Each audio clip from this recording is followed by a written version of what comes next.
మెదక్ కలెక్టరేట్లో బుధవారం భారత రాజ్యాంగ దినోత్సవం వేడుకలు ఘనంగా నిర్వహించారు. జిల్లా కలెక్టర్ రాహుల్ రాజ్ రాజ్యాంగ దినోత్సవం ప్రాధాన్యతను వివరించి అధికారులు, సిబ్బంది భారత రాజ్యాంగ పీఠికను ప్రతిజ్ఞ చేయించారు.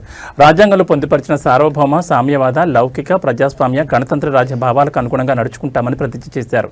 ఈ సందర్భంగా జిల్లా కలెక్టర్ రాహుల్ రాజ్ మాట్లాడుతూ భారత రాజ్యాంగ రూపకర్త డాక్టర్ బిఆర్ అంబేద్కర్ సేవలను స్మరించుకుంటూ రాజ్యాంగ స్ఫూర్తిని ప్రతి ఒక్కరూ గౌరవించాలని, ప్రజాసేవలో నిబద్ధతతో ఉండాలని సూచించారు. కుల, మత, జాతి, వర్ణ వివక్ష లేకుండా ప్రతి పౌరునికి సామాజిక, ఆర్థిక, రాజకీయ సమన్యాయం అందించడమే భారత రాజ్యాంగం లక్ష్యమన్నారు. రాజ్యాంగం మనకు కల్పించిన హక్కులతో పాటు విధులు, బాధ్యతలు కూడా పౌరులు గుర్తెరిగి రాజ్యాంగ పరిరక్షణ కృషి చేయాలన్నారు. ఈ కార్యక్రమంలో అదనపు కలెక్టర్ నగేష్, కలెక్టర్ ఏవో యూనస్, కలెక్టరేట్ పర్యవేక్షకులు, అధికారులు, సిబ్బంది పాల్గొన్నారు.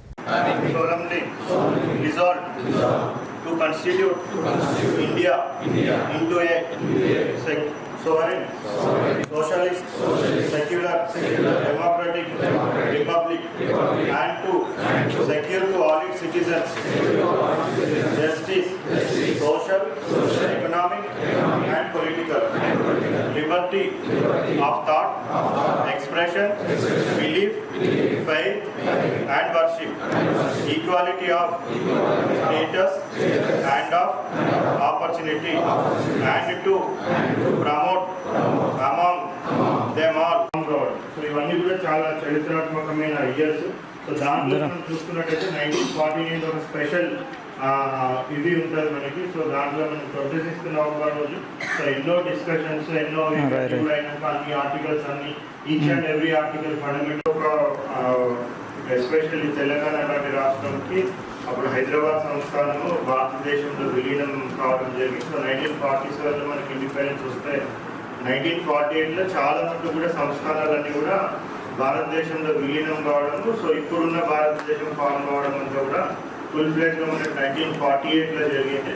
బట్ దానికన్నా ముందే మనకి కాన్స్టిట్యూయెంట్ అసెంబ్లీ అనేది ఇండిపెండెన్స్ రాకముందు నుంచి ఎస్టాబ్లిష్ అయ్యేది కంటిన్యూ అయిపోతూ వస్తూ ఉంది. సో దాని ఫైనల్ రిపోర్టు మనకి ఇచ్చి అది అప్పుడు ఏదైతే ఏర్పాటు చేసినారో అప్పుడున్న పార్లమెంటే కాన్స్టిట్యూయెంట్ అసెంబ్లీ కింద కూడా అది ఫంక్షన్ అవుతూ ఉంటాయి.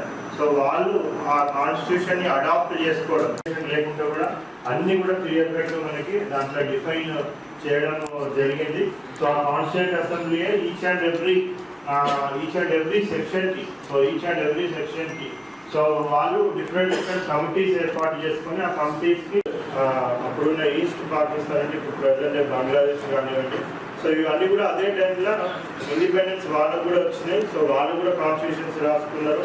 సో మన కింద ఉన్న శ్రీలంక కానివ్వండి, సో ఎన్నో నేబరింగ్ కంట్రీస్కి అందరికి కూడా అప్పుడే ఇండిపెండెన్స్ వచ్చేసి వాళ్ళు కూడా సో ముందు వెనుక వచ్చి వాళ్ళందరూ కూడా ఈ కాన్స్టిట్యూషన్స్ రాసుకోవడం జరిగింది. బట్ మన కాన్స్టిట్యూషన్ ఎంత స్ట్రాంగ్ అంటే కూడా ఇయర్ బై ఇయర్ మన టోటల్ అందరూ కూడా ఇంటిగ్రేట్ అయిపోతారు.